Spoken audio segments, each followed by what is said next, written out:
between you and me. Yeah, it just dawned on you. Amanda, you're good? Yep. Okay.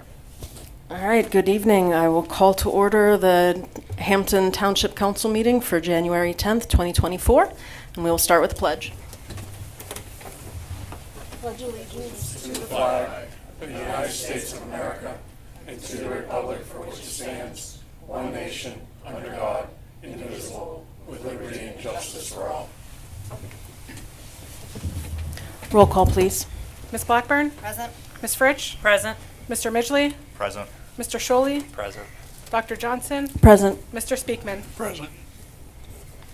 All right, before we get started with the agenda, I want to let everyone know that if you are here for the public hearing for the Frey Kane preliminary PRD application, the applicant has asked us to continue the public hearing until the February 14th meeting. So what that means is tonight we will be opening that public hearing when we get to it on the agenda. If anybody is here and wants to say anything about that PRD, they are certainly welcome to. But the applicant will not be here tonight to answer any questions, and we will then continue the public hearing until the February 14th meeting. All right, first item on the agenda is citizens' agenda matters. So if there's anyone who would like to address anything to council not related to the two public hearings, please come up to the podium, state your name and address. Good evening, Mr. Rohling. Hello. Excuse me. Happy New Year. Happy New Year. I was sent a letter from the township about the trees on Talakavy Road. My name's Albert Whirling, residents of Talakavy Road. And the tree company came and whacked the trees that were hanging over Talakavy Road, and it was in lieu of resurfacing Talakavy Road. Yes, I sent out those letters. Okay. Yes, the Talakavy is scheduled to be resurfaced this year. And what concerns me is, I've been there 25 years, and every time it's been resurfaced, whenever the lower end, it's very steep, gets stretched toward Route 8, the substrate that the asphalt's laid down on is a byproduct of coal making. It's called Red Dog. It's a red coal burnt slag. And in places where the asphalt has been torn away and this red dog is exposed, there's mud and clay oozing through the red dog, and I was just kind of curious, when they're going to resurface, is there any forward thinking to have the substrate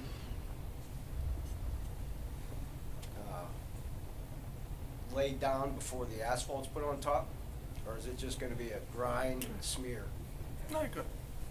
Well, I'm not sure about the subsurface he's talking about, but we are planning on milling 2 inches and putting back 2 inches.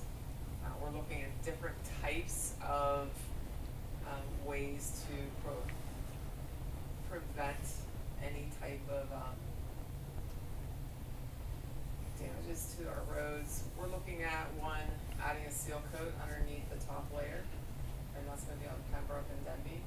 I don't believe it's on Talakavy, but we're also looking to add a type of fiber into the asphalt to prolong the longevity of the pavement. I'm not sure about what you're talking about underneath. You're just talking about the base. The base of it. But we Yeah. are planning on milling 2 Yeah. inches and putting back 2 Yeah. inches. 2 inches And adding down, fiber to you'll it. be grinding into this product called Red Dog. Well, let's assume you're correct, okay? Then at that particular point, what the township would do would be we would cut out a patch, as long as we were in that material, and reset the surface, the subsurface. So if we had to restone it, that's what we would do.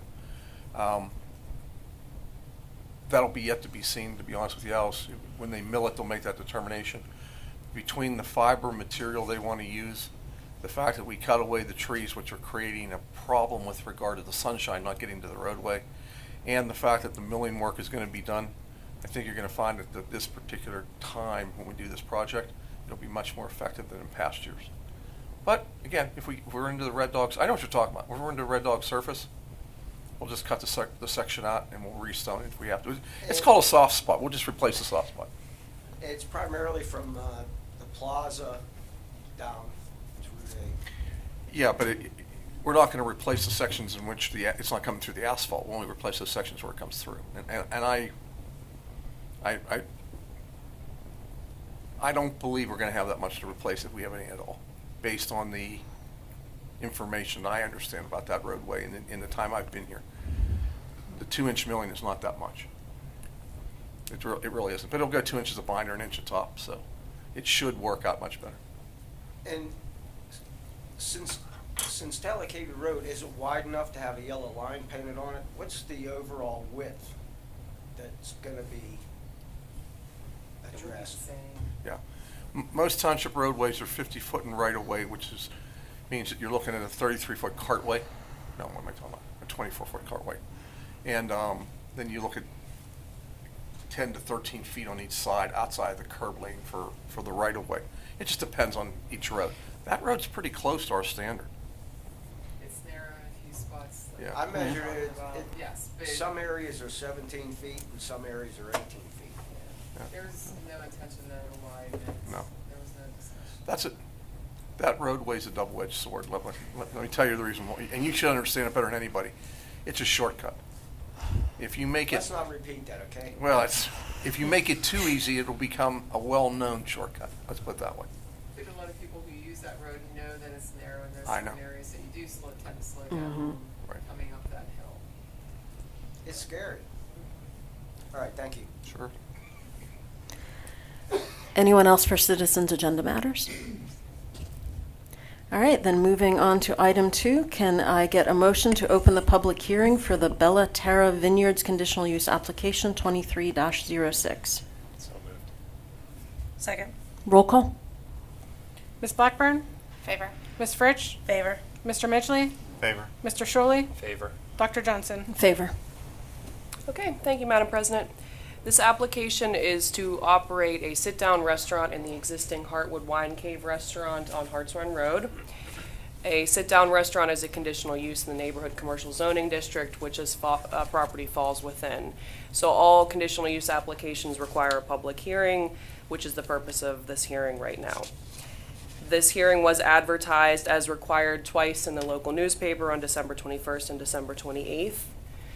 On December 21st, we also posted the property and sent out letters to all property owners within 300 feet, as we are required to under state law.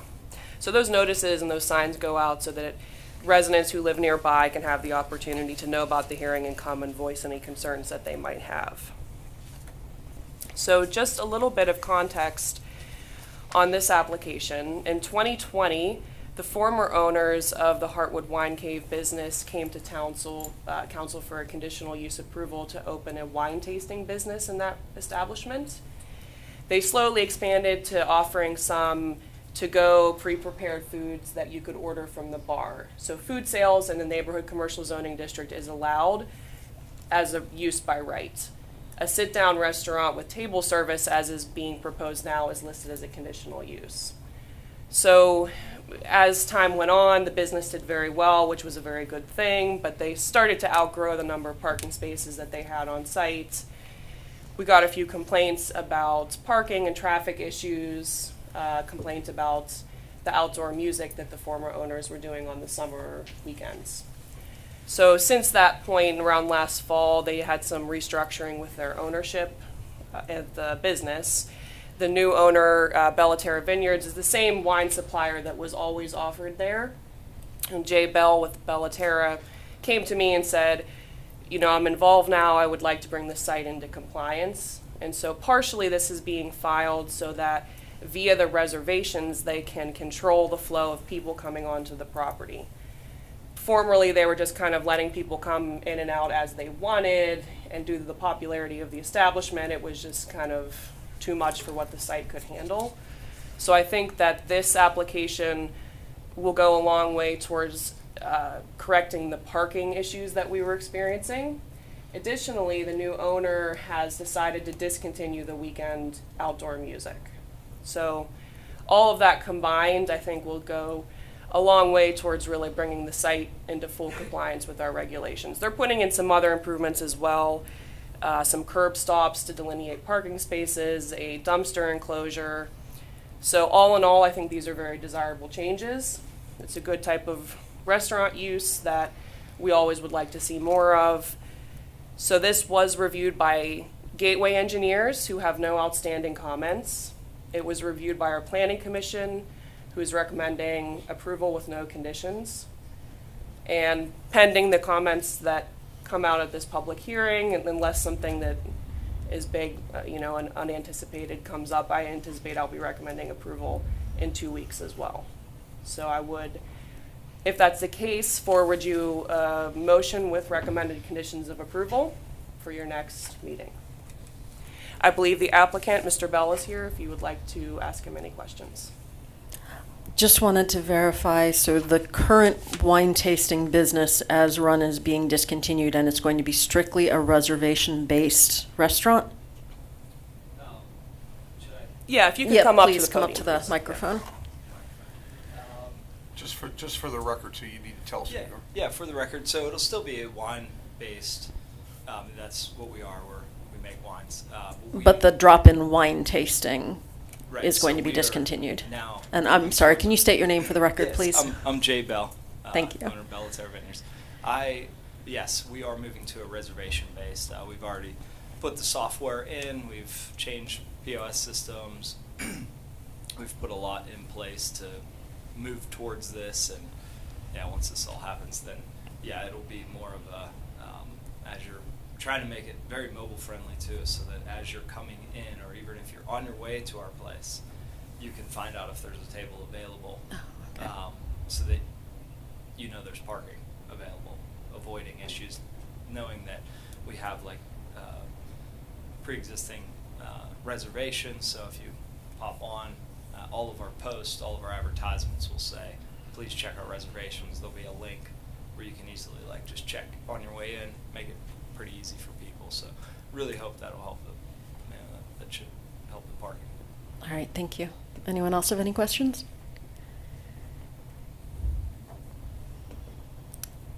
Anyone in the audience have anything they want to say about this application? Step up to the podium. How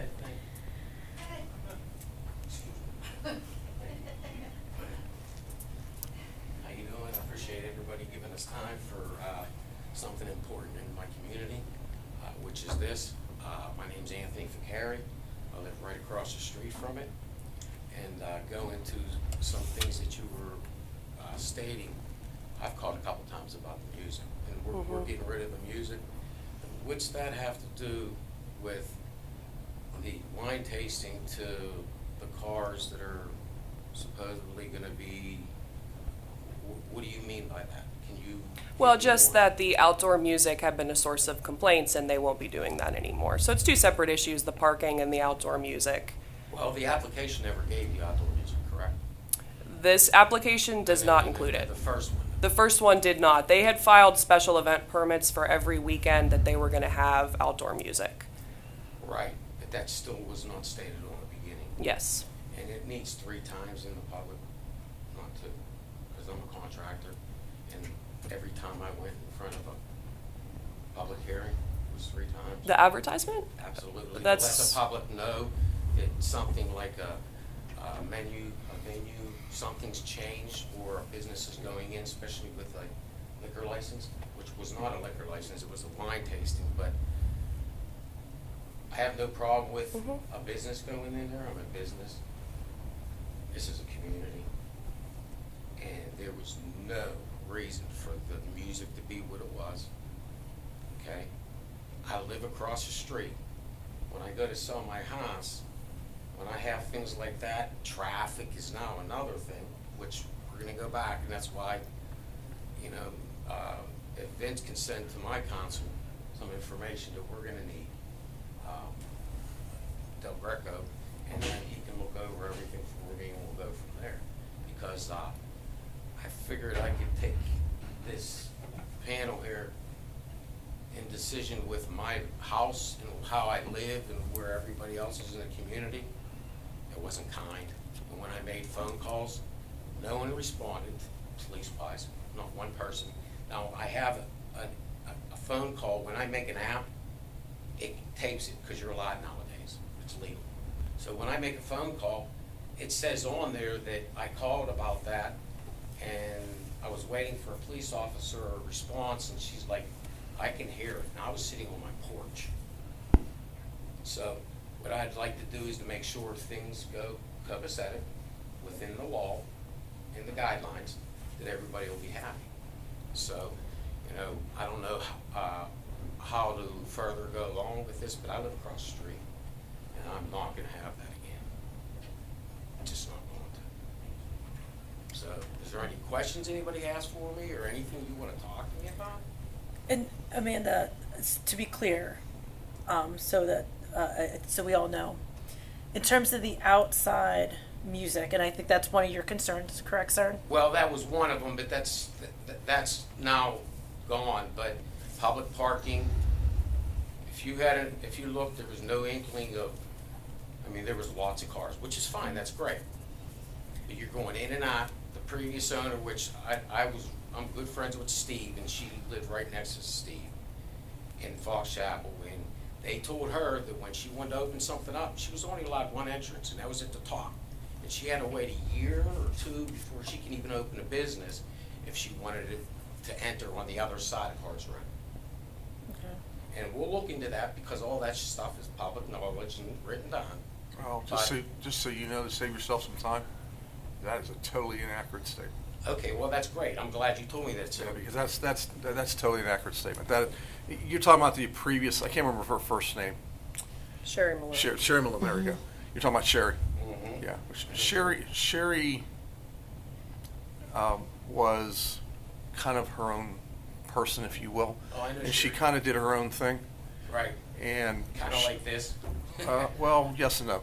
Sherry created some situations that, unfortunately, Amanda and her team have had to take apart. And I wish I could tell you they can occur overnight. They can't. If you're talking about Bobby Del Greco, then we both know who we're talking about. Right. Bobby will tell you right out of the gate, you know, notification periods alone for citations are months. Hearings are months. Absolutely. I deal with them on contract right now. But I want to assure you something, sir, with all due respect.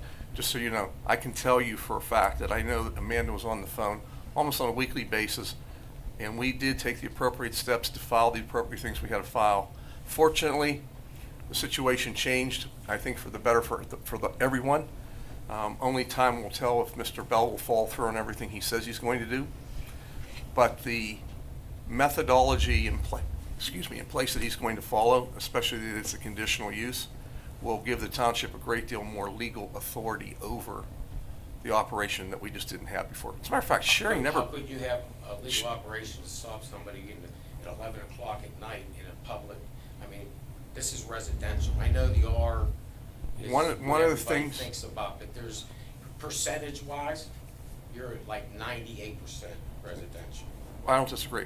One of the Well, things. that's fine. That's why you're going to send paperwork to Bobby. Well, one of the things. Well, Bobby has to make a right to know request, but he Well, needs I to do- understand. I will. No, but one of the things you need to understand with conditional uses, and Amanda kind of inferred this early on, is conditions can be placed by this board if they wish to do so. For example, there will be no music after, in or out, after a certain time of the day, if they want to do that. Sherry was a good person at heart, but Sherry's problem was Sherry never walked the talk, okay? And the problem we would have with Sherry is we would have to discover all the things that she wasn't allowed to be doing that she was doing. So we were, You mean as far as an open business, you never had? oh, she had a jewelry store, she had an you're antique talking store. the last 30 years, She yeah. had, well, but you didn't understand, she never had approval for any of that stuff. Sherry kind of did her own thing. Right. And we kind of tried, and Amanda has done a pretty good job trying to rope everything in play. That's great. Your explanation with regard to what was right on the button. Parking, there were parking dilemmas. There were dilemmas because of the music that was played on the weekends. it was more of a kind of a passive come and go type of thing. People were all over the place. They had to go to valet parking because there was no room with regard to parking. And I think the applicant clearly understands the problems that he is inheriting. And I know in working with Amanda that the steps are being taken as part of this conditional use process to try and, for lack of a better way to say it, rope in those problems so they don't become additional concerns in the future. But hey, look, until it's done, you never know for sure. But your point in what you're bringing out is something that we're keenly aware of and have been trying to. That's why I'm here this time, because nothing was done. I've called many a times. I got documentation. Well, the police are going to show up. They're, no, I even called the township. That's why I said, you know what? Computer, phones, they all were right there. So just everything that I need, just like you said, it's all on paper. It's all documented, whether it's black and white or whatever. Well, Bobby and Vince are close friends. They'll work it out. Pardon me? Bob and Vince Tusseri are close friends. They'll work it out. I'll work it out, and Bobby will do it. Whatever. However it Thank works, you. that's fine. And I just want to echo something that Mr. Lochner said. I mean, there's no, you're correct. There's no qualms, no argument from me that there were serious problems and violations on the property. Parking, music, I got calls about other things that we investigated as well. So, you know, I'm aware and I'm sorry that those things were an inconvenience and disrupted your enjoyment of your property. That's partially why when Mr. Bell came to me, we sat down and we said, okay, let's work backwards from what the limit is and figure out how many, like what's the maximum number of seats you can have based on the parking that's there, which was not the approach that the former owners were taking. You know, and we talked about the outdoor music and he said, I know this is a residential neighborhood. I don't want to go down that road again. So that was eliminated as a result of that. So, I just want you to know, we're aware of it, I'm aware of it, and that's something that this application was designed to fix those wrongs that were happening. Right, I appreciate that, and you know, I just want to make sure that other things are going to be included too, that for a residential area. Yes. All right, Yes. thank you. I You're have, welcome. I have one more question, based on the gentleman's comment regarding the advertising. Can you review what the advertising requirements are for this Yes. kind of? The municipality's planning code requires that you advertise a public hearing like this in a major local newspaper at least twice. Okay. It can be no fewer than 7 days prior to the hearing, no more than 30 days prior. So essentially what we typically do is we do 2 successive Fridays in the local paper. That's what we are required to do. That's my understanding. Please correct me if I'm wrong, Michelle. But You are not wrong. yeah. Okay, thank you for clarifying that. Thank you very much, I appreciate your time.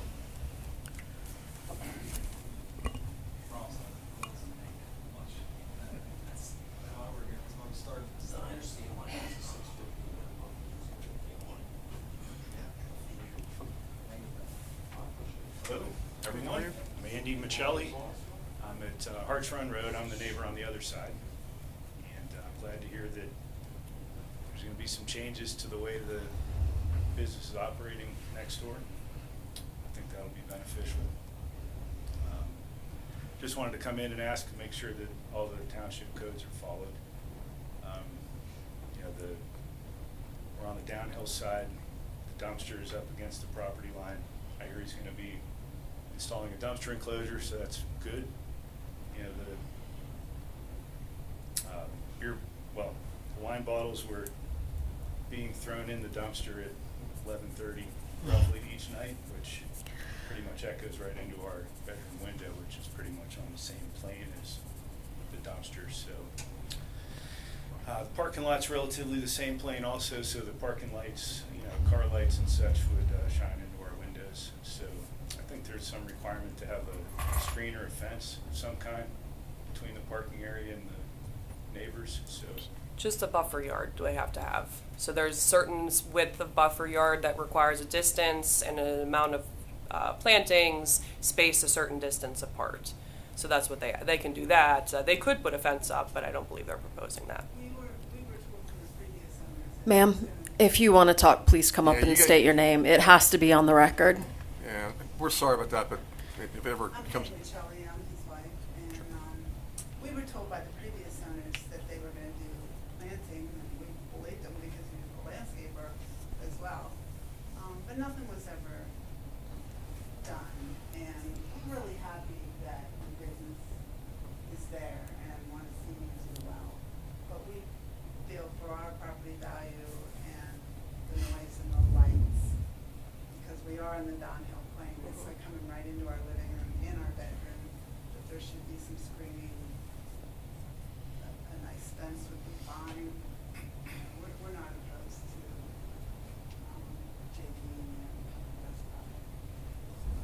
Well, I can discuss that with Mr. Bell. That would be something that would be a voluntary improvement on his part. All I can force him to do is what the ordinance requires in terms of trees or shrubs and that distance of spacing. So if he's amenable to that, I think that would be wonderful, and I can certainly put that on my schedule to talk about with him.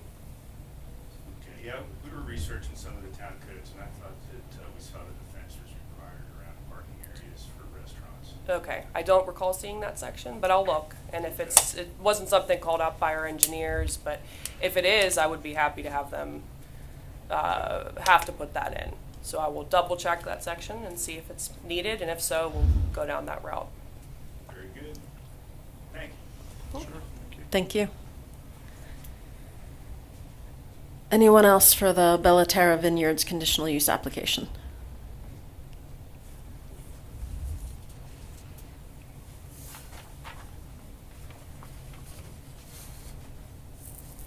Lisa Ficari.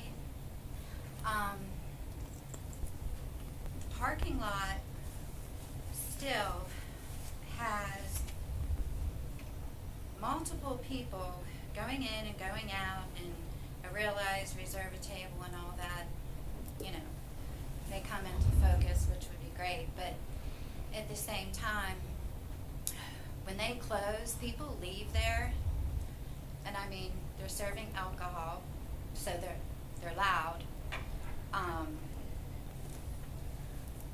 I just don't see it working, just because of the fact that no matter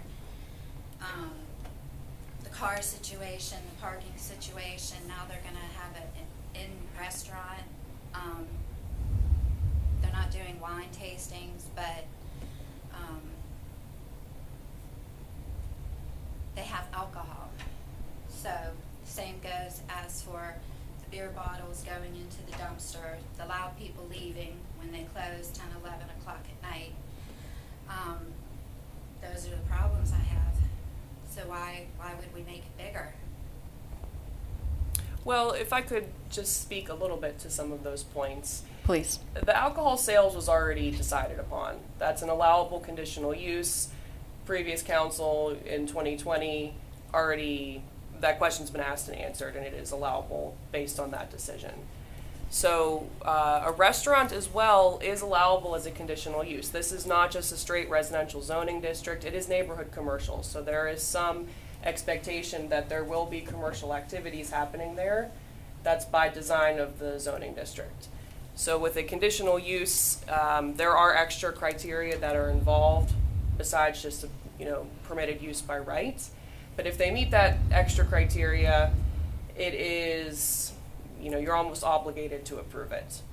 Now, I do think that I can put some conditions on that would maybe specify that they cannot be taking garbage out past a certain time at night.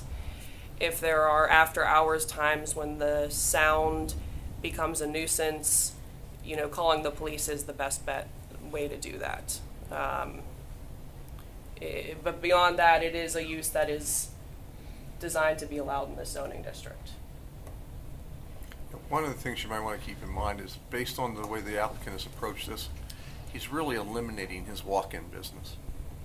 And that's really what's killing you, because that facility had an enormous walk-in business. When did he buy it? Well, you've had a relationship with him for... So they were operating as a management company for us up until October. We took over operations in October. With all of this came to light in late summer, and during that time, they spoke concerns of, with all of this, we're not interested in, what can we do?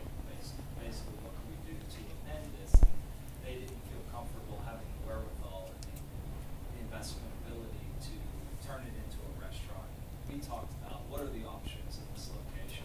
It's basically, after talking, about what we can and can't do, we felt to make this space usable, desirable, and more controlled, the restaurant is the best option to control those larger crowds and the randomness of the busy times. I'd much rather have a restaurant that's able to turn tables and just have people come in for a 2-hour period, have a dinner, enjoy some of our craft wines, and they can move on, and more people can come in, and it can become a place where people sought out. They come in and it's like they know they see good, unique wines, good food, and they come in for a 2-3 hour period versus in the past, people would come in for an entire picnic for the day. And as you know, that turns into a very chaotic experience, and there's just not the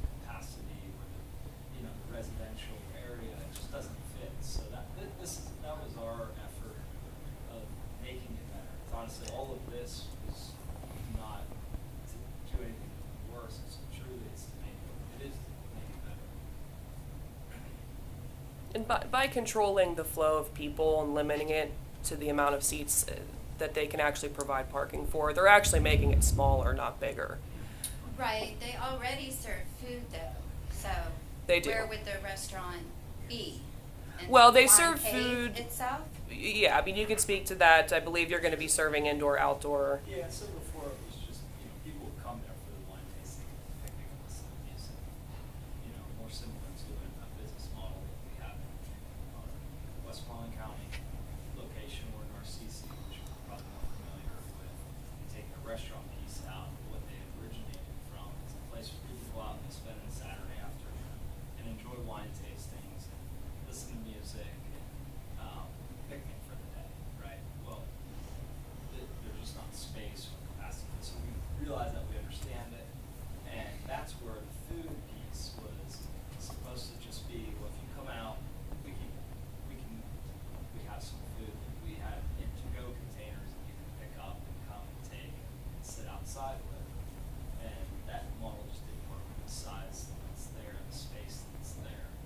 So we know now that it needs to be a restaurant or finer dining, so that limits maybe even the type of people that go, right? So now we are, more confining our demographics of people that are coming there, maybe putting it into, and what I've seen even in the past 3 months through the holidays,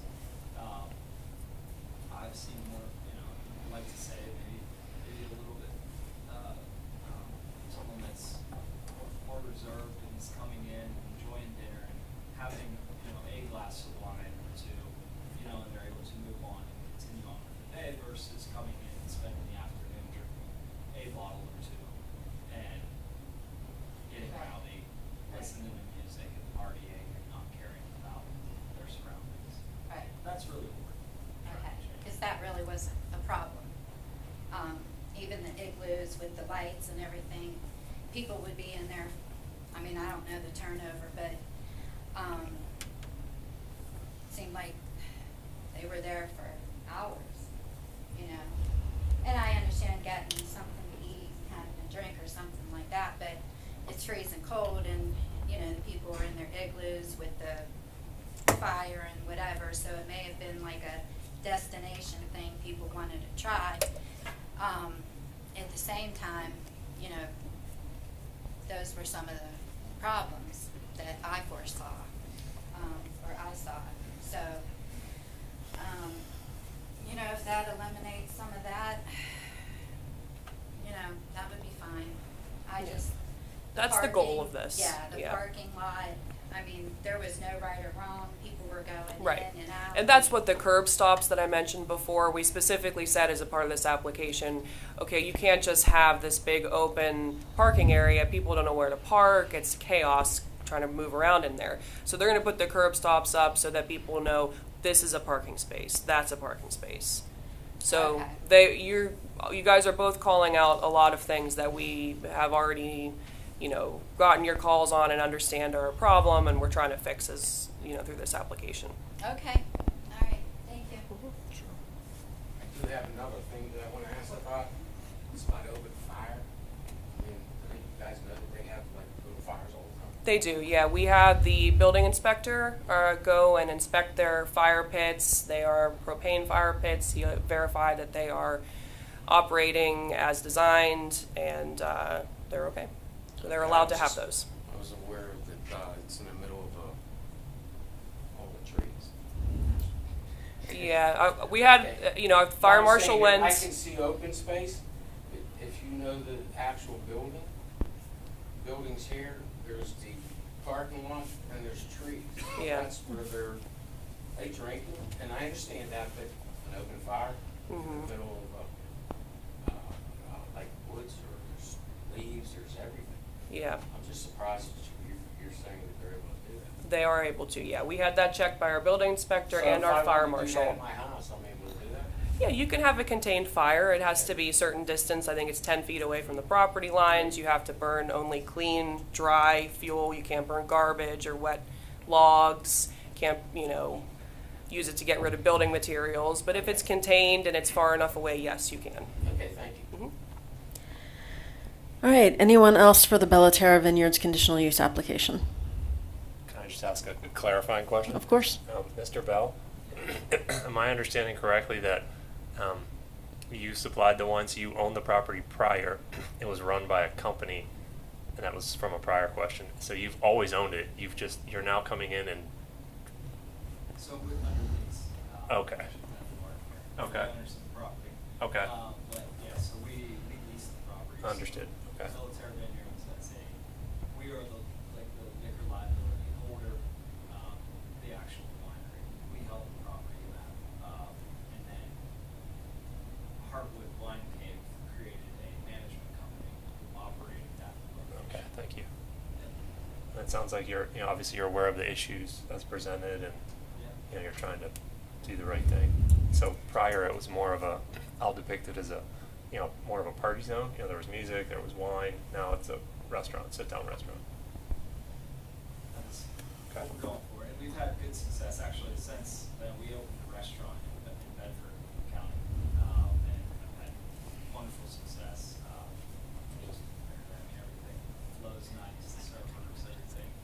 It goes good. It fits very well for that space. So I think it well. All right, thank you. Anyone else? Just a quick question. So you have some people coming in currently under the current business model, and now you're scaling back. So what would you say capacity reduction would be, like 20%, 30%? Are you looking to cut it in half? Because I think that speaks a lot to what these guys are asking about. Is okay, so we had 100 people here, and it was too many people. Now we expect to have 50 people here, and that's doable. Or are you looking to go from 100 to 95, which wouldn't be fair? It is right. Yeah, it is a much larger loss. So we have specific seats. I think based on parking, it's 2 people per parking spot occupancy at any given time. So we actually went with the engineer and figured out how many parking spots we could actually have there, and that sets our occupancy. So we're able to use the reservation software to know our occupancy and allow for X amount of walk-ins. The software that we're using, so if a walk-in comes in, we mark it, so then whenever, if you're like on your way there, you can check, and then, all of our posts will help to remind people to check for our reservations, or make reservations, or to check before you come, so if they come in, and it counts on occupancy, tell them, there's not, should be able to manage that within a couple of people. Right. So Yeah. essentially, if there's not a parking space, there's not a table for them. Exactly. And I think part of the problem as well wasn't just the number of people, but the big groups of people coming in at once. So because it was like a wine tasting format, you would get groups of people coming in to do a wine tasting together as an event, or clubs and different people having like a holiday party there. Whereas this is now going to be a restaurant for, whatever number of people, but people eating together. So I think that shift as well. Part of the problem, which is a lot of people that would be coming at once. So. Thank you. All right, if there's not,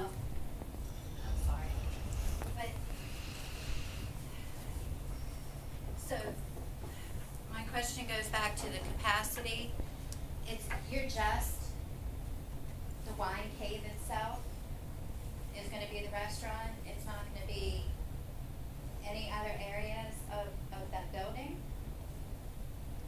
The Wine Cave is the restaurant, yes. Is- Yeah, oh, so, like maybe the antique shop, is that what you're referring to? Right. So, yes, so we have, when the antique shop is open, they are set, they have an X number of spots, which limits our occupancy during the time that they're open. Yes.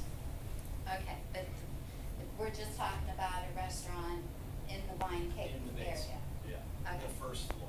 Yeah, they're not expanding to any other parts of the building. If anything- Okay. Yeah. If anything, we are doing much less. Right. Okay, I just wanted to be clear. Sure. Okay.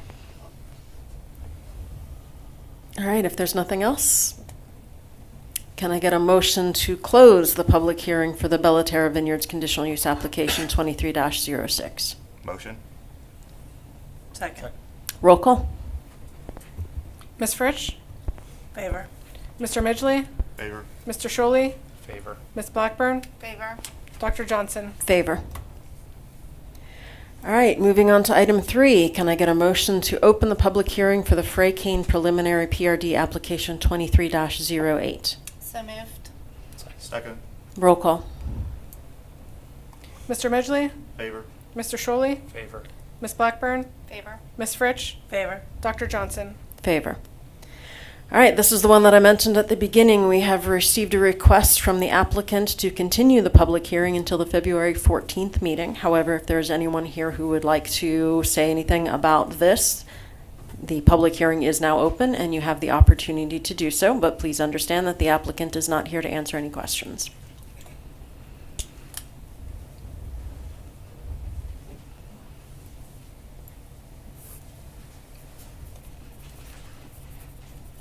Ray Contestable. Yeah, I live on South Pioneer Road, down from the development. I was here last night when they had the environmental meeting. I guess, you know, we have no real problems with it. I know with the Windmont Farms, we were concerned. It looks like they're gonna have a retention pond for the water because, you know, Crow's Run goes right through the yard. And every year, it seems like it floods a little worse than the year before, now with the new developments going in. But the other concern, I guess, was the traffic. Was there any investigation into the traffic patterns now, the increased patterns on South Pioneer Road? Because I've lived there over 40 years, and ever since day one, you know, nobody follows the speed limit on that road. There has That's- been, I'm sorry, sorry. there has been a traffic study done associated with this new PRD, and I know that there are some concerns about sight distances for some of the houses. Yes, this was reviewed by the township's traffic engineering firm, Trans Associates. They noted that the houses that are along the bend, the southernmost houses, the developer had originally wanted to plant some trees along in there, street trees, and also some of their required replacement trees. When you take out trees, you have to replace them with a certain number. So the traffic engineer said that they should not plant any trees in that area because it would restrict the sight distance, and we are going to carry that through as a condition of approval, if it is approved. They had some extra verifications they wanted to see on some of the reports that the applicant's traffic engineer used to generate their estimates for like the number of cars and their average speed coming up and down South Pioneer. So all that to say, it was reviewed by our engineers. There are a couple of outstanding comments, but I would not, provided they can get the verification of the numbers and they do not plant those trees there, at this point there aren't any major items. There are a lot of concerns that we have from the township side about all of those driveways accessing South Pioneer. And that's something that we've been talking to the applicant about. It came up at the Planning Commission as well. I know on my side, that's something I find very concerning, not just for people pulling in and out, but you have mail delivery and trash pickup and school bus stops. It was reviewed by the school district, who did not have any issues in terms of a school bus pickup and drop off perspective. But, you know, the other items we're working with the developer's engineer on, and we're aware of the concerns and we share them. You know, when I'm thinking, is there any possibility of even a stop sign? Because I'm right at where our donor extension comes down on the South Pioneer. You know, putting a stop sign there, like there's one at McNeil. Mm-hmm. You cannot use a stop sign, to my knowledge, as a means of speed control.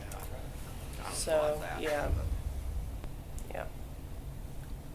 All right, well, like I say, that was, when you had the meeting on that property, I think in October. Yes. The wife and I were Yes. away, so we did send a letter with our Yes. concerns. I don't know if that's still on record, I'm not sure. We Yeah, sent it to but they withdrew that application, so that would have been read during the planning commission meeting for that application, which has been withdrawn. So, if you would like, I mean, we can pull that out from the other app. We would still have it with the file for that one. But that Yeah. kind of listed our concerns Sure. about, you know, primarily the water, you know, for the run and the traffic. Yes. Okay, like I said, I was just wondering if anything had been looked at as far as that. Mhm. I feel sorry for those people, because that's, when the traffic comes off of Hardee's, it's a downhill grade to the curve, and they're moving fast down there, you know. Yeah. I feel sorry for those people pulling out of their driveways, you know, into that. Mr. Constable, it just struck me, actually. I think a lot of local residents kind of use that as a throughway at some other streets. And as you were talking, I think, you know, my opinion, I think when there's buildings there, I think people will actually slow down. Because they, you know, now it's trees and it's wilderness and there's a turnpike and people are going 70. So it's kind of like, I have to keep up. That's so a conservative estimate for the turnpike. So I actually, as you were talking, I think when there's residences there, that might actually slow people down. Yeah, I kind of thought of that, Yeah. I'm hoping, you know, because we've had a lot of close calls pull out of my driveway. You know. By the time I get on the street, I look on my rear view mirror, there was nobody there. There's somebody right behind me. And I've had them lay on a horn, you know, and I don't know where they came from. So. All right, thank you. All right, thank you. Anyone else for the Fray Kane preliminary PRD? All right, do we need a motion to continue it, or do we just move on? I think you should make a motion to continue. All right, then can I have a motion to continue the public hearing for the Fray Kane preliminary PRD application 23-08 to the February 14th meeting? So moved. Second. Roll call. Mr. Shuley? Approve. Favor. Ms. Blackburn? Favor. Ms. Fritsch? Favor. Mr. Midgley? Favor. Dr. Johnson? Favor. One question though, does this mean that we need to re-advertise, or is just having it in the meeting minutes sufficient? That's all you need to do. All right. All right, moving on to the next item, board commission and authority appointments. For the Hampton Shaler EMS, are we in a position to move forward with this, or do we need to table it? Bill and I have been able to connect on a couple of the follow-up items, so I would recommend tabling it. All right, does anyone have any questions? All right, then can I get a motion to table the appointment for the Shaler Hampton EMS until next month? So moved. Second. Roll call.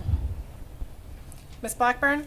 Favor. Ms. Fritsch? Favor. Mr. Midgley? Favor. Mr. Shuley? Favor. Dr. Johnson? Favor. All right, administration.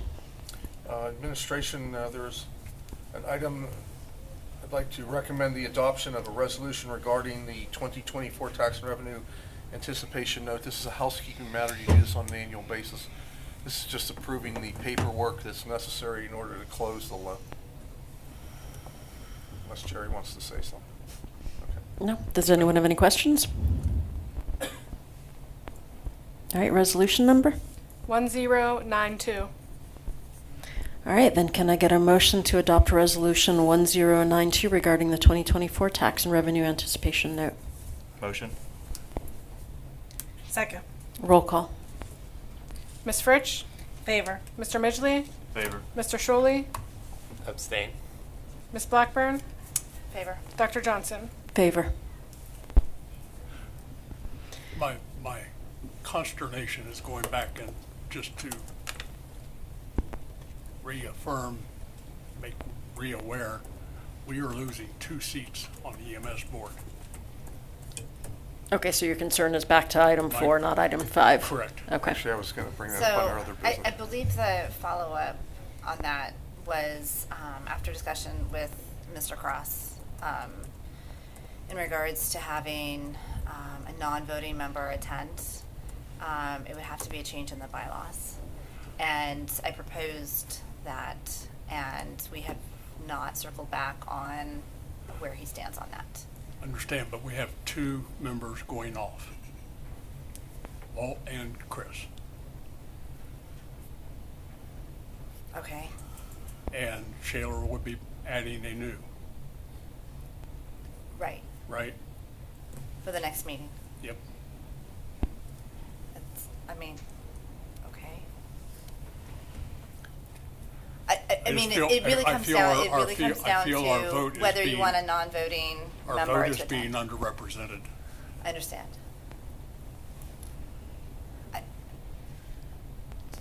I just have a question for clarification. Do you want us to carry this matter onto the 24th agenda just in case it has been taken care of, because you said next month? Which one should we carry it forward to? Then the meeting at the end of the month, I would. I mean, you can Okay. table it again if you want, if you're not ready. But if you get the answers to the questions that you need, then at that particular point, you could move ahead. If you're not ready to do that, then you'll either need to move ahead on the 14th Well- or later in the month, which would be the 27th, so late meeting in February for you. So my suggestion is that we have a meeting on Monday in terms of discussing a change to the bylaws. We bring it up at the board meeting, because that's what's holding us up at this point. I mean, we know we have folks that are ready to attend, but the question at play was whether the new township manager would be appointed or whether it would be Walt Stoy. Is that correct? That's correct. Yes. Mr. Soy had indicated that he's going to attend the meetings anyway. He can't do that under the current bylaws. He cannot. I know. So somebody would have to tell him that. But we'll have to, I'll talk to Bill. We could not connect on Friday, and we have not connected since because I was at a professional conference. So. Just a food for thought for you as a group. When you're doing that, you may want to ask Mr. Mela, who's the legal counsel for the EMS, as to why EMS can conduct meetings in which public dollars are spent, but yet it's not a public meeting. I mean, really, for years I've questioned that and said, hey, how can we keep doing this? And nobody's really answered that question. You may want to have that, you may want to deal with that at the same time because you're dealing with the bylaws. Because, I mean, the Township of Hampton contributes $135,000 a year to EMS, and so does the Township of Shaler. And the Borough of Etna contributes $10,000 to them. They are public funds. But yet they're arguing it's a closed-door meeting. And that has always been told to us in Hampton. I mean, Shaler had kind of always done that. I don't know how that can be done. That might be something that may need to be explored with part of the bylaws. If you're going to do that, you might want to look at that. I mean, I would say that, I mean, EMS is its own separate entity as a nonprofit, is that correct? It is, but accepts public monies. So there are a lot of places that accept public money where there's not a public board meeting. I mean, there's nonprofits all over the county that accept public money, but they don't necessarily have a public board meeting. Yeah, the only difference is that the governing bodies of the municipalities appoint the board members. Correct, but that's a function of the board. That's a separate issue from receiving public money and having a public.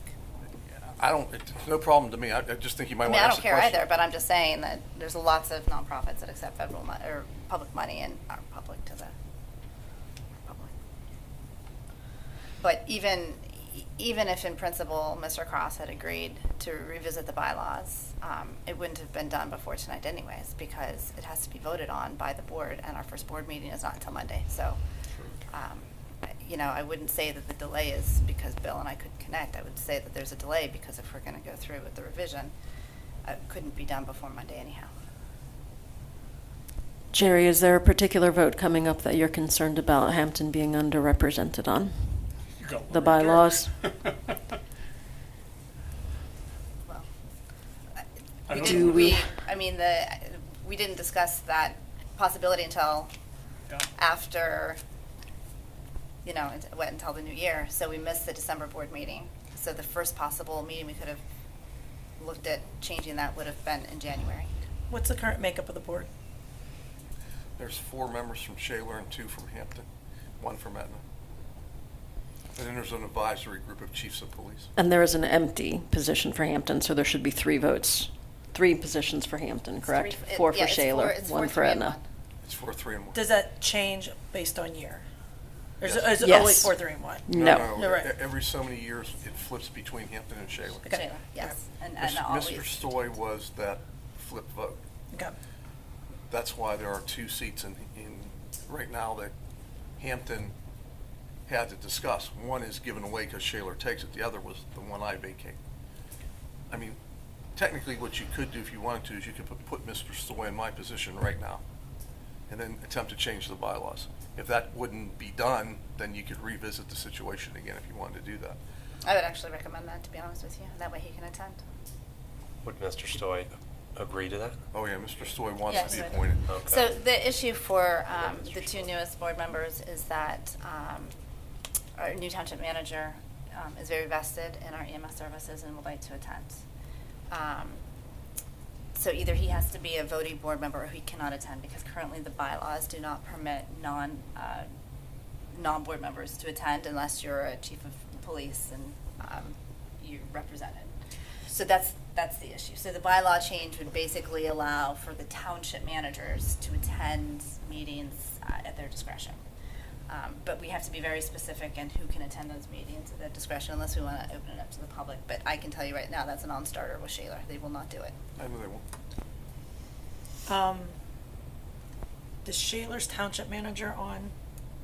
Okay. No, and he's never attended. And the reason is that after talking to Mr. Cross, in Shaler, it's actually the commissioners that are charged with providing EMS services to the community. It's not the township manager himself. And so the township manager has charged the commissioners with running the board and attending the board meetings, and that is why he has not, I've never seen him there. He has never been there. And Etna's borough manager has never. She's never attended She's either. never attended either.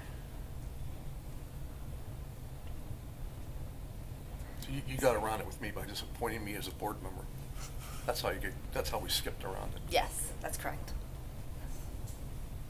And if I may say something, I would encourage you to appoint Dr. Stoy, honestly. I'll work my situation out with bylaws or whatever, but I think the representation from Hampton is such an important thing. Dr. Stoy has the institutional knowledge of the EMS board, and he always has the township's best interests at heart, so I would encourage the appointment of Dr. Stoy. All right, so since we already tabled it, how do we retract that? Can we move to reopen it? It's other business. You can reopen it again if you want. It's on the agenda. It's All fine. right. Sorry, we had, at the time that we closed it, we were really, I think we were waiting to hear about what the situation was with the bylaws. But it is true, we should just go ahead and appoint Dr. Stoy. And then for the 2 new council members, Dr. Stoy actually is pretty much the premier expert in EMS in southwestern Pennsylvania. He's been teaching EMS and been part of the services for like 4 decades or something like this. So to not have him on his local EMS board of directors almost seems sacrilegious. Well said. Yeah, you know.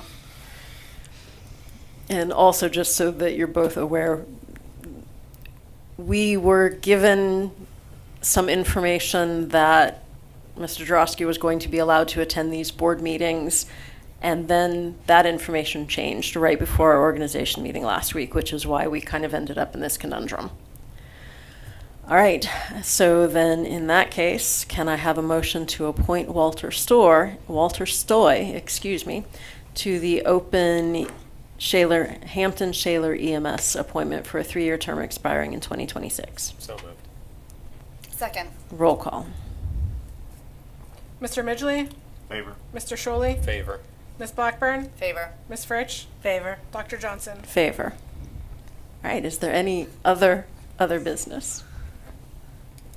I don't have any. To the Shaler Hampton. Sorry, I was looking up there where it said Hampton Shaler. Oof, better fix that. All right, so we are going to adjourn the special meeting and move directly into our agenda meeting.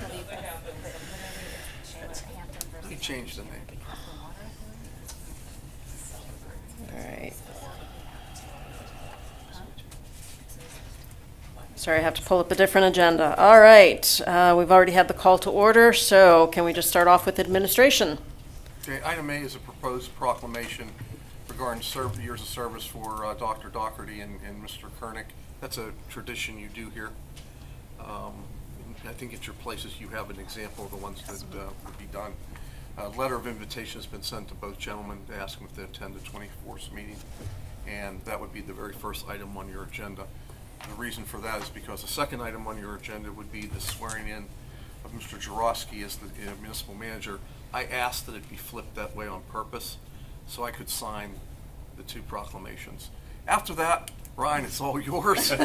You can come up here and have some fun with it. And Mr. Swan will be here, I understand, to swear him in. Any questions on A or B?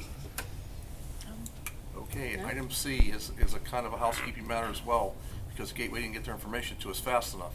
It's a proposed resolution establishing their 2024 rates for engineering services. And again, we do that with regard to all engineering firms whenever the rates change. And it was an expected modest increase. Yeah, no real surprise. All right, any questions on the engineering rates? All right, next item, please. If it's okay, I'll take D&E together. D&E have to do with the award of professional services contract, I should say, for auditing and financial reporting of the township's fiscal years ending December 31, 2023, 24, and 25. Mar Dissel has been the auditing firm for the township for, gosh, over 10 years. They are maybe longer, 20. They were here when I started, so yeah. They are the premier, they are literally the premier public service auditing firm in Western Pennsylvania. Mr. Dussel is a resident, and Mr. Lent, who was part of their original team, is also a resident. The rates that have been quoted are not outlandish in any way. They're well within the scope. You may have noticed in the fire department one that they're kind of a little weird. There's a middle year that's kind of high. Don't forget they've merged, and they need to do a great deal of work with regard to asset management. So that's why it is a little bit higher. Both Mr. Omasini and I believe Mr. Speakman have no objection with Mar Dissel being awarded this contract, and at the end of this month we'll be recommending for both D and E that they be awarded those contracts. And for the two new members, we always audit the volunteer fire departments because there is a fire tax here, and we distribute about $180,000 to each department on an annual basis. So they agree to have it be audited.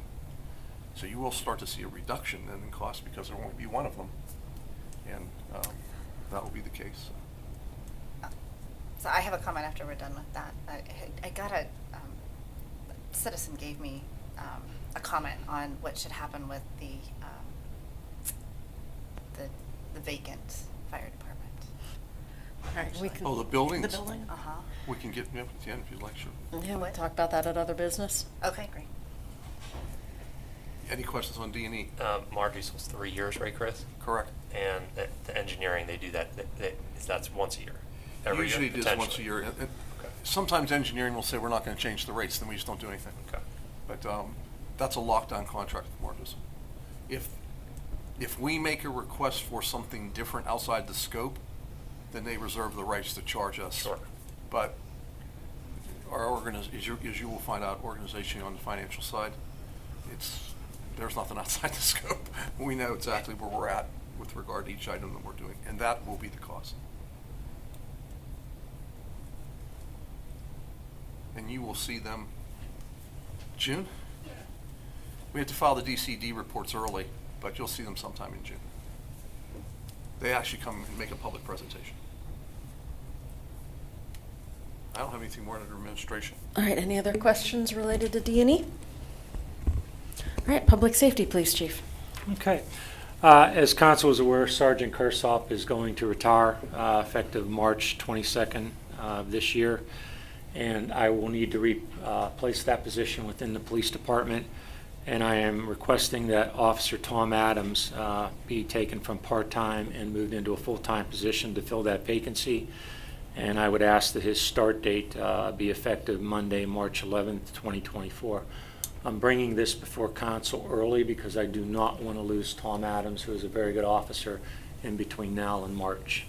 So I'm asking that we could do the appointment, but then make the start date for March closer to the time that Sergeant Kersop will actually be officially retired.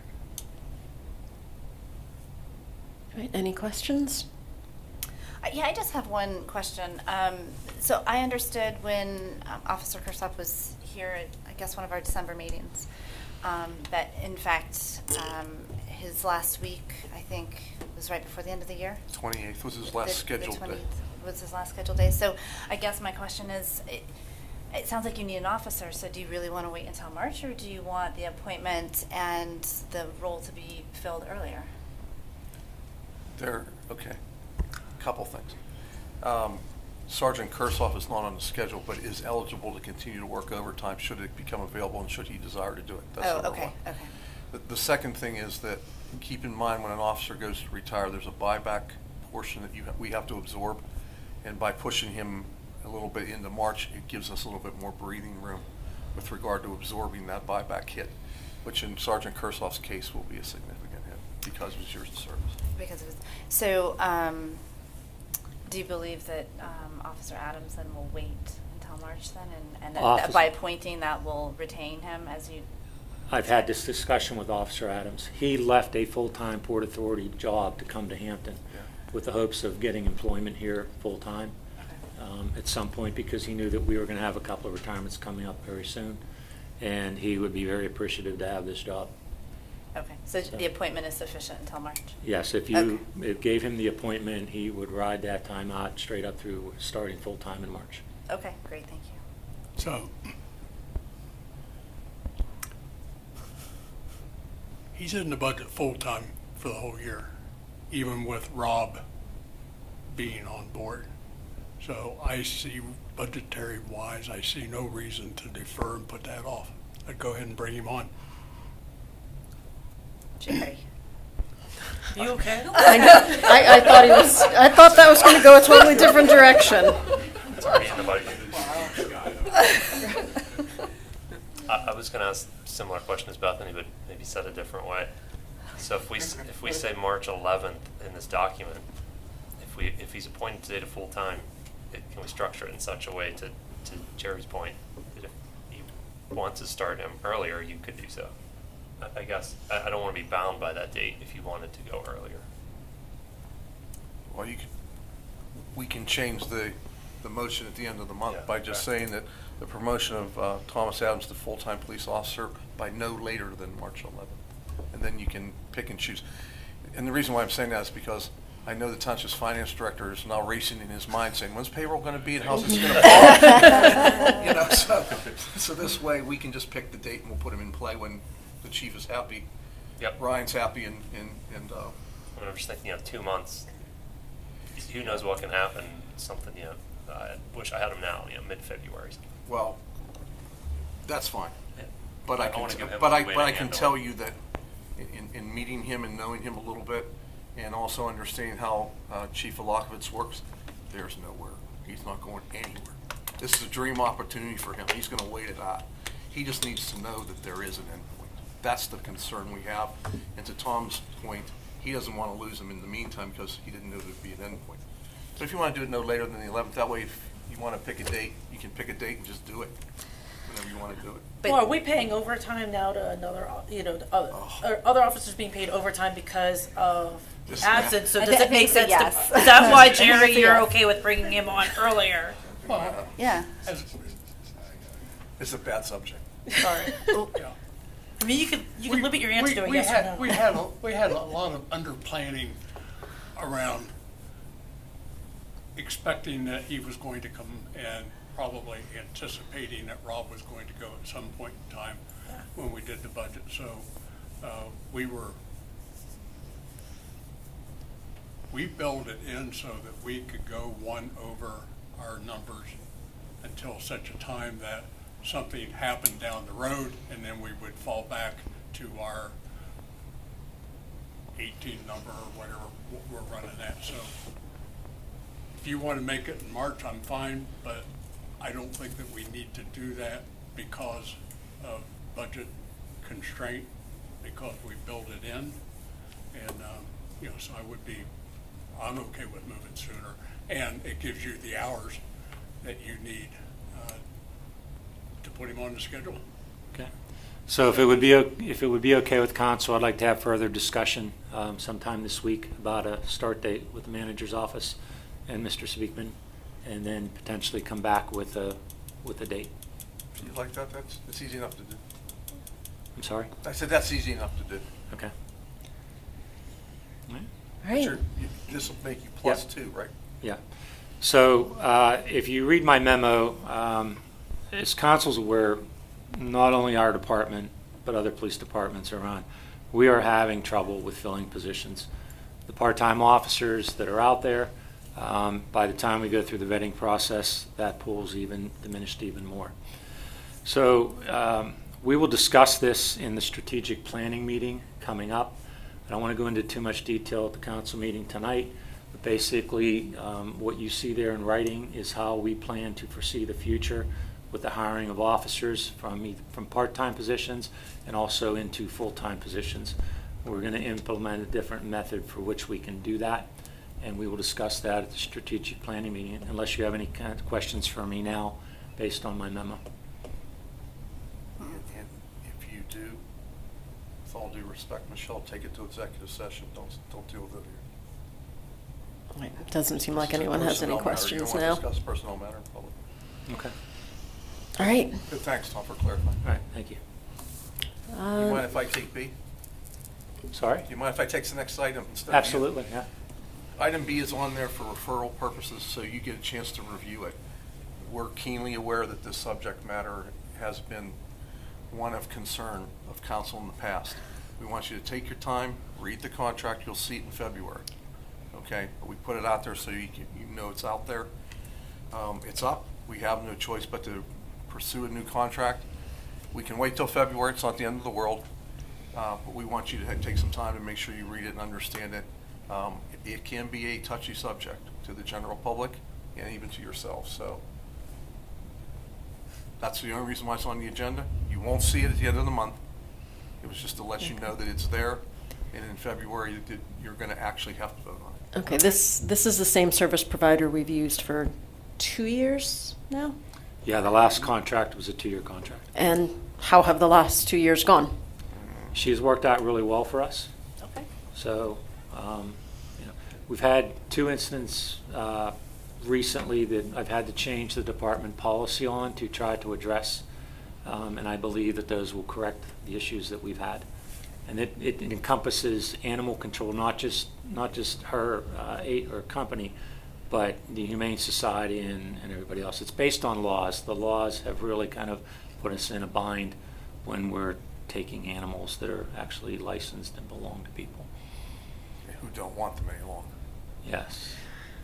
So we have some dilemmas. So Yes. again, you're going to see more problems along that line. Take your time, read it, make sure you're comfortable with it. Yes, we do have a past relationship with her, but that way everybody's on the same page. Everybody clearly understands what's going on. The 2 items that Chief Alakovich referred to, his department, he handled marvelously, and they were bad situations. Both of them were bad. So we want to make sure everybody's happy with the scope of that contract. Okay, but overall, you're happy with the service and you're not looking for other service providers? You just want to make sure that we're satisfied with the scope and the content of this contract? Correct. Okay. Yes. And just one of the incidents that Kim was not bound by contract to respond to happened overnight. I was informed of it in the morning. I made a phone call, and she was out within about 2 hours to take a dog that she really didn't have to take off our hands. Okay. She's been excellent, but Yes. Oh, that's good. All right, good to know. Thank you. I will say that on Wildwood Extension today, traffic was stopped from almost Route 8 to the middle, and from Middle Road to the middle, as everybody was stopped because there's a dog running around on the roadway, and was causing people getting out and stopping and trying to corral the dog, and the dog wasn't being cooperative, and I almost had to call 911, say, send the chief out. I wasn't that person today, but I've been that person in the past. Yeah. All right, any other questions related to this item?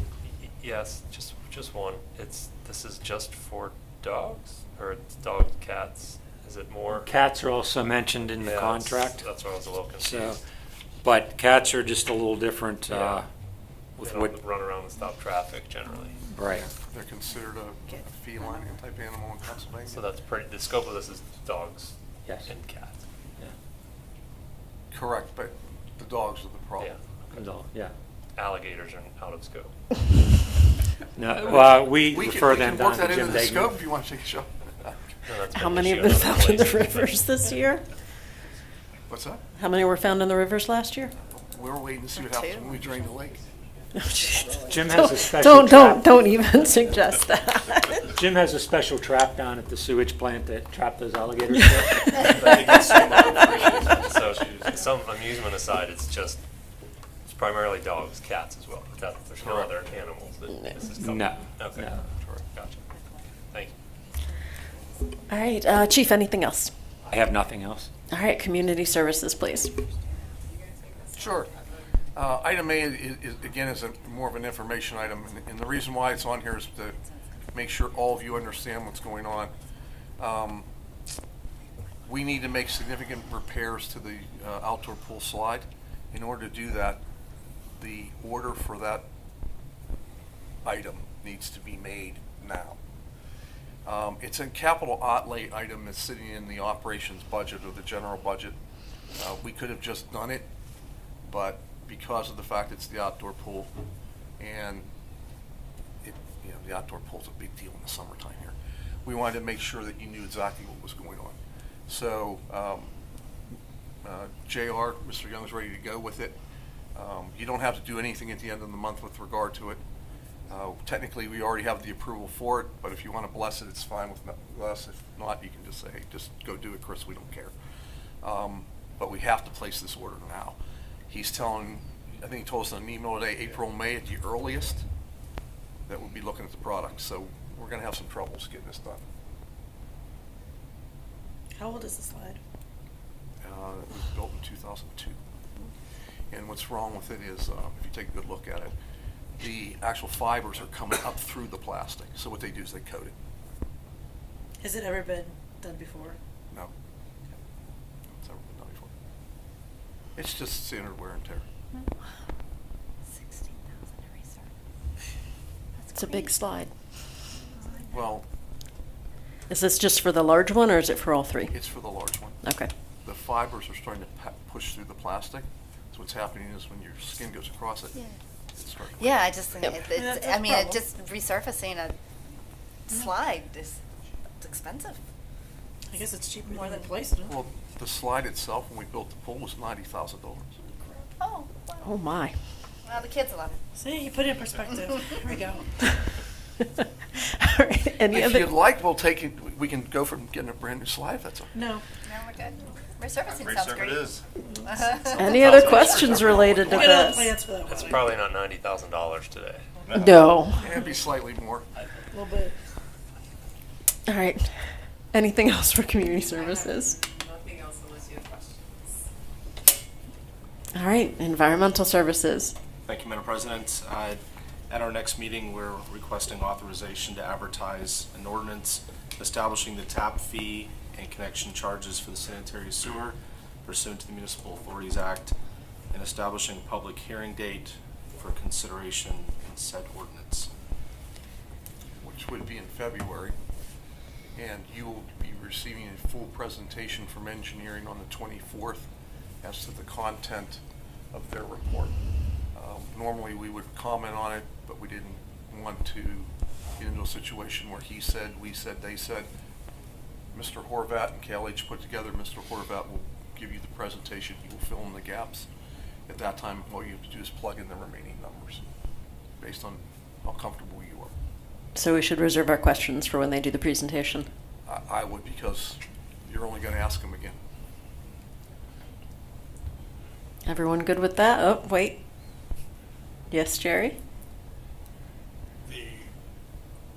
First of all, this does not affect any resident.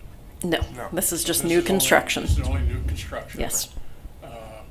And how would this affect developers who have already applied?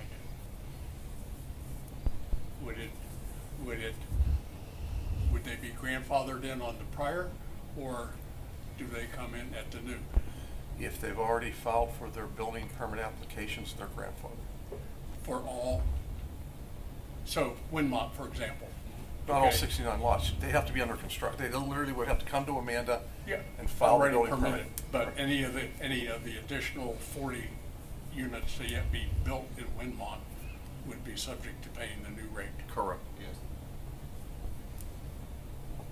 And then if you, I think they're entitled to a pending ordinance doctrine too, if they want it. To block anybody from trying to sneak in beforehand. I'm not sure if that would apply here. I'm not sure. Doesn't matter anyway. I mean, if you go through the process and take care of it in February, it'll be in timely enough fashion. Don't forget too, it's applicable, I think, to the debt service side in Richland too. Because Richland has to absorb that particular cost value when they revert it back to us. Okay, I'm not sure. We'll let Rob do It's it. a Let Rob do his thing. perfect question for engineering. They'll know that for a fact. By the way, engineering, under Pennsylvania law, engineering has to do this because they have to demonstrate the actual cost value. You just can't say, oh, let's make it $10,000. It has to be a justifiable value. That's the reason why engineering has to do it. And by the way, last time we did it was 22 years ago. So it's not like it's been a while. All right, Jim, anything else? I have nothing else unless there's questions. All right, zoning and planning, please. Okay. Well, we had the required public hearing for Bellaterra Vineyards, and I've made some notes about some of the comments that were brought up during the public hearing. In reading through Gateway's review letter, I think that the Mr. McKelly was making reference when he talked about a fence or a screen. There is a requirement under the restaurants conditional use section that just says parking areas shall be screened. It doesn't say a fence, it doesn't say that versus plantings versus a low-level earthen mound. So there's no real specifications. Gateway did look at that. They believe that they are already in compliance with that, just with the existing vegetation that's there. But I do think it would be worthwhile for me to go out to the property, take some photographs, so for the next meeting I can send that to you guys so you can see for yourself. And it's pretty easy to look in the buffer yard section of the zoning ordinance. The regulations for spacing and all that are pretty cut and dry. But the language of screening, I think, is left intentionally subjective here. So I can send you guys some photographs, and I still anticipate, I will be recommending approval in 2 weeks. I believe they have met all of our requirements. I think that most of the comments tonight were about former conditions that this application is serving to correct. Yes. So, given that, I will put probably something in the conditions of approval about not emptying garbage or recycling late at night, things like that. We intentionally did not have them put up parking lot lighting because we didn't want to have extra lighting in a residential area. So, I think Mr. Bell, myself, have been very, very mindful of what we know were existing problems that they're trying to solve there. And hopefully that this will accomplish that. So I will get you guys those photographs and a proposed list of conditions of approval, and we can go from there. All right, thank you. Any other questions on this one? I know we talked about it at length earlier. All right, item B, please. Okay, this will just be off your agenda for the next meeting. So there's no vote required by council. You've already continued the public hearing. So we'll see this again in February. We'll have the public hearing February 14th, and then depending on where they're at in the application review process, we'll go from there. The Planning Commission and EAC both met this week. They had some, significant comments that they need to address. There's still a lot on the engineering side that needs to be looked at. We do have revised plans, but we just got them Monday, so engineering hasn't completed their review of them yet. So, in any case, in 2 weeks, this will be off of your agenda. All right, anything else? I do not. All right, other business. So, early in December, I did receive some written communication from a resident who asked any word on what the township plans to do with the existing volunteer fire hall buildings. She goes on to say how amazing would it be to have a larger library. I was just at the Northern Tier Library, and they have so much and are able to do so many more community programs because of it.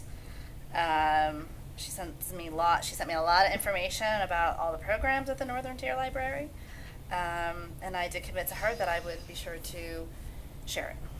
Wouldn't that be a county thing? No? You could do it if you wanted to. But I will say, given the stress that Suzanne has just gone through to do the recarpeting in the library, I don't know if she would be open to moving the library. Well, it's just a thought. I mean, I'm sure it's an interesting thought. There's, anyways, I'm just putting that out there because it is true. I think that we have kind of a smaller library relative to the size of our township, but I don't. That's all I can say on that. I don't have any further information.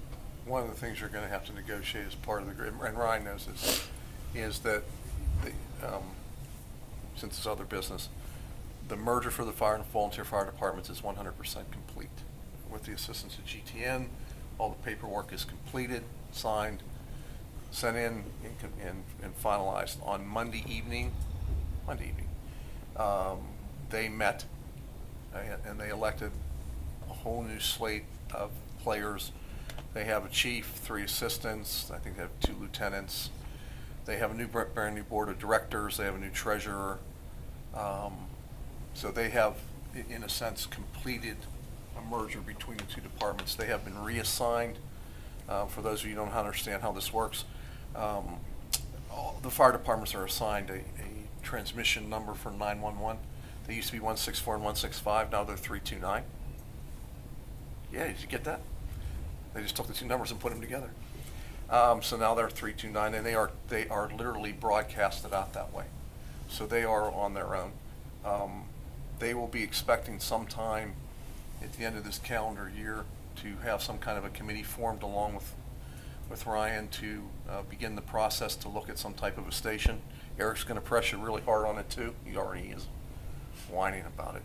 Anyway, during the 25 calendar year, you're going to have to negotiate that ownership arrangement for those 2 buildings because the one department mentality was, the Northampton department mentality was, here's the keys, township, see you later, it's all yours, we'll see you later.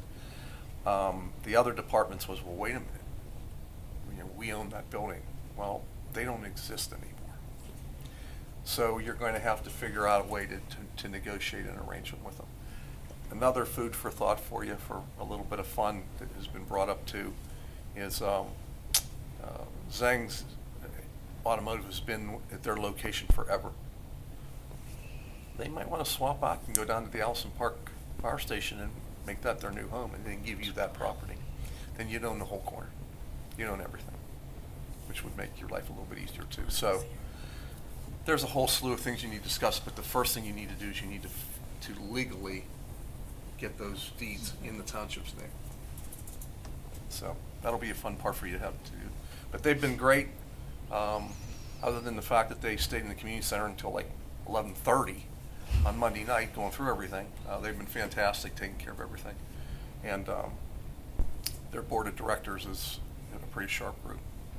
So you're now positioned to take the next steps with regard to the volunteer fire departments, which we knew a number of years ago was going to be a dilemma. It should now slowly but surely correct itself. But most importantly, you can control it.